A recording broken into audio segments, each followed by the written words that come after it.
Eh bien, on va parler cinéma avec Léa. Alors, sur ma fiche préparée par mon stagiaire, il est dit que tu allais voir Long Shot. Mais j'ai pas vu ce film à l'affiche, si. Non, à l'affiche, tu as vu Séduis-moi si tu peux.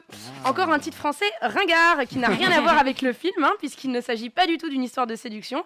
Probablement une formule empruntée à Arrête-moi si tu peux de Steven Spielberg. Donc, le film a été mal vendu en France, c'est ce que tu essayes de nous dire. Oui, en fait, tout incite à courir dans le sens inverse. Ou pire, à prendre des places pour le prochain film de Claude Lelouch. On en parlait tout à l'heure.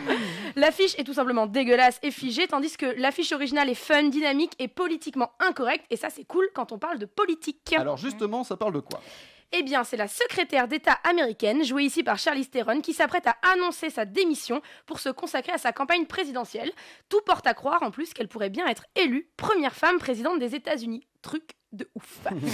D'après les sondages, elle cartonne dans toutes les cases. Style, physique, programme, élégance, mais son taux d'humour est un chouïa moins bon que le reste.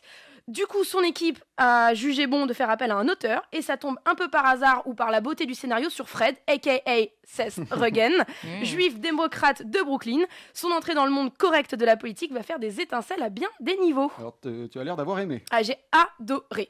Alors, je m'attendais à voir une comédie romantique toute moisie. Je vais vous dire la vérité, j'y étais exclusivement pour Seth Rogen, qui est pour moi une valeur sûre. Bon, c'est pas trop ce que j'ai dit quand j'ai vu Sausage Party, mais on va dire que c'est l'exception.